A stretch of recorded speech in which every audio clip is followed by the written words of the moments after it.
Well, Kanye West is under the microscope once again after his former assistant made some shocking claims. Yeah, let's get some more. Here's our entertainment editor, Peter Ford. Hi, Pete. What has his former employee claimed?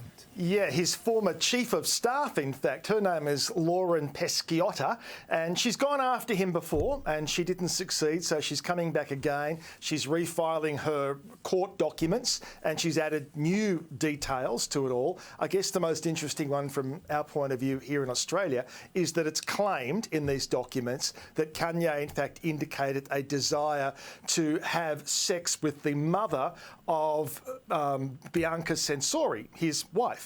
And he wanted to watch, you know, while this happened. So it's all very grubby stuff. Now, she's also claiming more seriously that she, in fact, was drugged and raped by him at a party at Diddy's house. Now, she's not claiming that Diddy did anything wrong, interestingly. She's just saying the venue happened to be Diddy's party, and she believes it was Kanye and one of his other assistants who drugged her and then raped her. So, yeah, there's barely a day goes by at the moment where we don't have new claims and allegations about some of these rap music performers.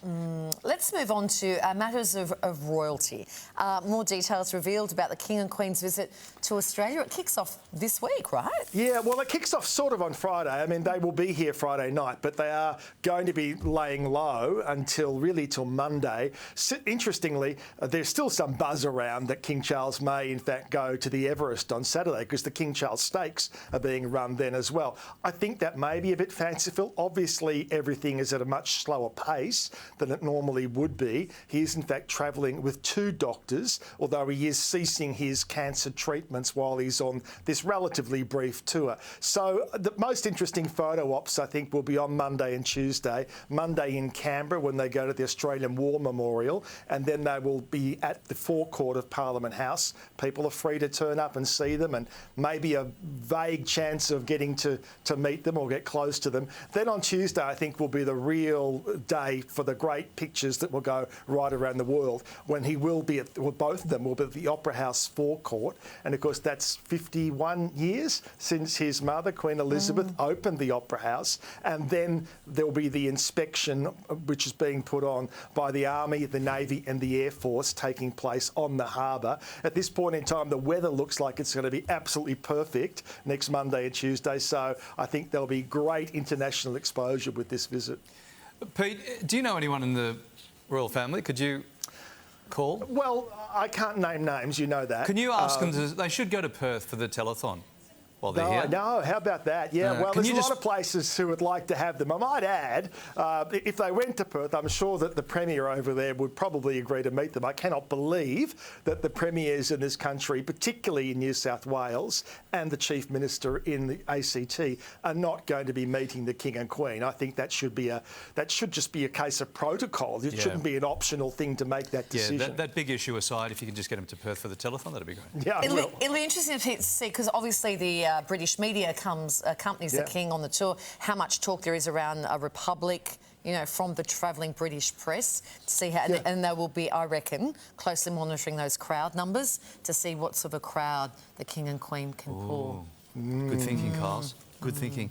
Shall we move on, or do you want to hang around this for a while? No, that's good. Geoffrey Rush has shown no sign of slowing down with his latest film premiere, Pete. Yeah, so I think this is going to be the comeback of Geoffrey Rush. Now, he's been sort of in a self-imposed exile now for about 6 years. Quick backstory, of course, there were allegations made about his behaviour towards an actress he was appearing in a play with. He sued News Limited newspapers and he won $2.9 million, but it did in fact break his spirit. And he told friends who I know that he'd lost his mojo. Well, he's coming back in a big way. There's a horror movie that he's made called The Rule of Jenny Penn. And in fact, Stephen King, who's like the master of horror movies and books, has said he thinks it's one of the best movies that he's seen this year. And it is set in a nursing home. He plays opposite John Lithgow, and he's a man who's had a terrible stroke and he is really stuck in the bed. And this other character played by Lithgow is getting around with a marionette, and terrible things are happening to the people at the nursing home. So it certainly sounds very, very creepy. But I'm pleased Geoffrey Rush is coming back, and I hope he has got his mojo back. He's attached to 2 other projects. Easy to forget, he was considered one of the great character actors of this generation. So him being in exile did not suit me at all, and I'm pleased he's back. I think we've got some sort of grab here. Oh, yes. Well, he's talking about this script that he got. There's an instinct, I think, you know, and I knew when I read the script, I knew by page 5 this was a very special document because it burst into life very vividly and with skill. And a few hours ago, he picked up a major acting award as Best Actor for this movie at one of the big prestigious film festivals in Spain. So look out for more of Geoffrey Rush.